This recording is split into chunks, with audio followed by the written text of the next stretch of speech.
And since we kicked this off as Food of the Month, we've taken quite a few orders. Oh, yeah? Big time? Nearly 5,000 orders. Wow. These come in, I mean, they're so large, they're 3.2 ounces. They're going to be packed in groups of 4. They're so big, we can't get more than 4 in a package. No, I know. Usually you normally see 8, but these are 3.2 ounces, David. You want to hear a fun fact? Yes, please. Mark Charles likes mustard on his hot dog. Does he like onion too? No, he just said mustard. Look, he was waiting for another one. He said he never had our hot dogs before, and he said never. Yeah, he loves them. So he's over there eating, Yep. eating. So now, juicy, tender, and all beef red because beef is red. yeah, we use all those high-end steak trimmings to put inside the hot dog. So it becomes a recipe, David, because different steaks have different amounts of fat and flavor. So what we've done is we made a gourmet all-beef hot dog. Yeah, I mean, these are so large, only 4 to a package. You choose 12 or 24. These are 3.2 ounce. Now, Brian, my producer, do we have auto delivery on this? We do. Every 60 days for a year. Now, you've got a comparison between a store-bought dog and your Kansas City all-beef hot dog. Yeah, so let's go. So this is a 1.6 ounce premium hot dog. I didn't get the cheapest hot dog. I actually got a premium hot dog, but you see the color, David. 1.6 ounces, half the size of that 3.2 ounce all-beef, red like beef hot dog. So when we compare it, again, you probably didn't realize this is what you're eating, but this is what you could be eating. And let me show you something even further to drive that point home. Check this out. So we always talk about, you always like to say, a bun filler, right? A bun filler. Because we like, when we take that first bite of that hot dog, we like an equal part of hot dog to bun. But in this case, this is what you get. But in this case, look at that. That can't even fill the bun. And if you took a bite of that from this end, I'll just make a quick, where's my knife here? A quick cut. Check that out. So you're going to get a mouthful of bun there. I mean, look at that. A lot of bread. A lot of bread. So let's put that over here.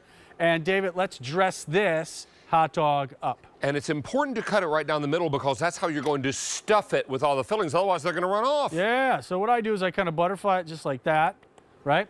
And then how about a little mustard? Okay. How about a little chili? A little chili.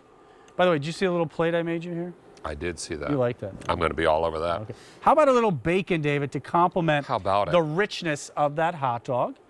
And then, you know what? I'm a sweet relish guy. I'm going to go like that. And then, David, finish it off with a little bit of mustard. Okay, there it is. Okay, there it is. I mean, that's the kind of hot dog you're going to cut in half because it's going to be that difficult to eat because there's a lot of hot dog there. This is ridiculously good. If you're looking for the best hot dogs you're going to find, you want all beef hot dogs. Yes. You want hot dogs that are red because beef is red, right? Mm-hmm. These are all made of premium products. And you're looking at 12 or 24. If you want to stock your freezer, then you may want to go with the 24 count. Many people are doing just that. Mm. I should tell you also, these are auto delivery every 60 days for a year.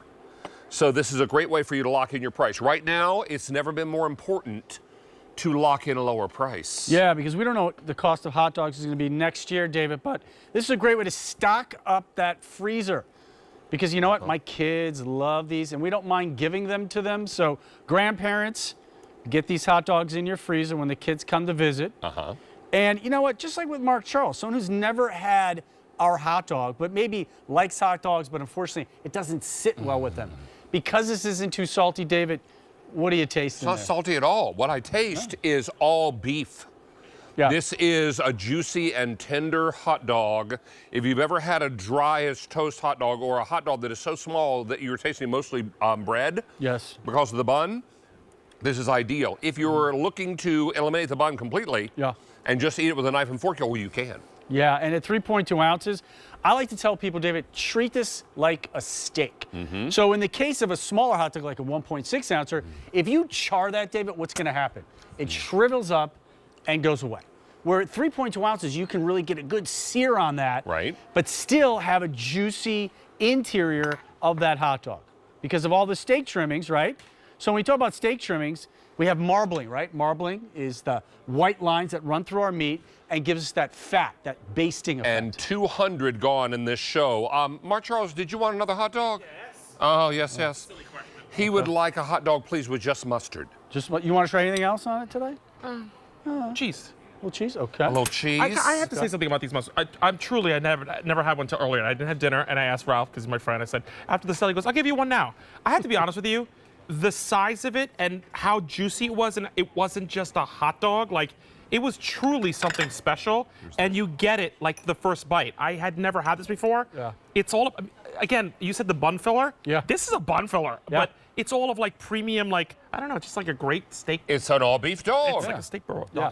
Well, it's a great recipe. And when you have high-end steak trimmings, right, you could taste some of the steak that goes into the hot dog.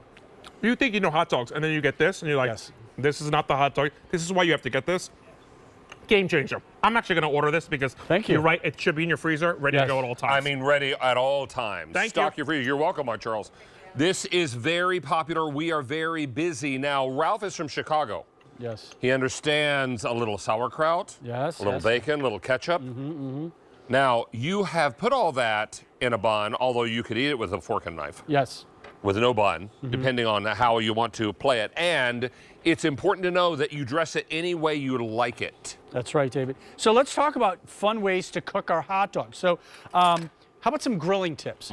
So when you take your grill, I always like to say have different zones on the grill.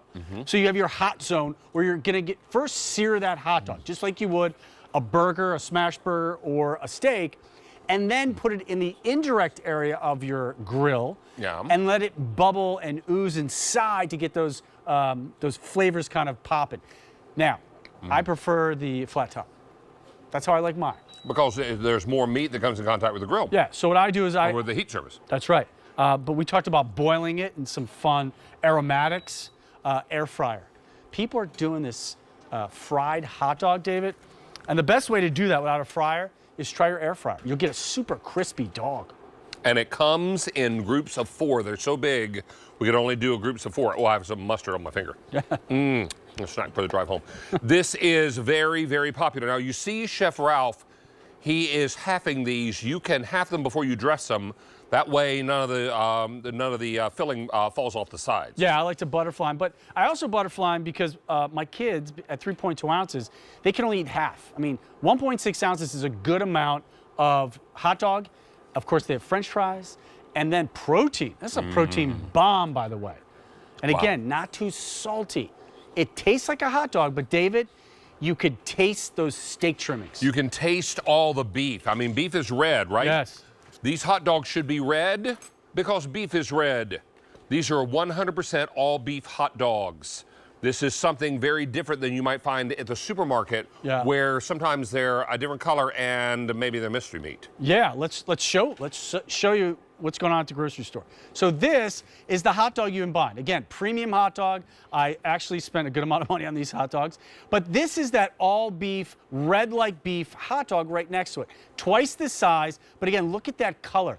And I'll tell a funny story. So you know how I'm kind of against ketchup, right? On my dogs. I'm from Chicago. But there's a reason for it. It's because back in the day, all the hot dogs were this color, okay? They used ketchup to make it look more like beef. But now fast forward, I said to someone, they said, do you know why you don't put ketchup on your hot dog? I go, no, because I'm from Chicago. They're like, do you know why? This is why. Because they were trying to mask the color of the hot dog made out Because of what color is ketchup? Ketchup is red. So, and they're trying to make you think you're eating an all beef hot dog when you're not, unless it says all beef hot dog. This is 12 or 24. We have an auto delivery, and never has been auto delivery been so very important than it is right now. Yes. Because that way you can lock in the lower price, even if the price of hot dogs goes up, and it very likely will. Because remember, these are all beef. Beef. We're also at the beginning of summer. Yes. So we're going to be talking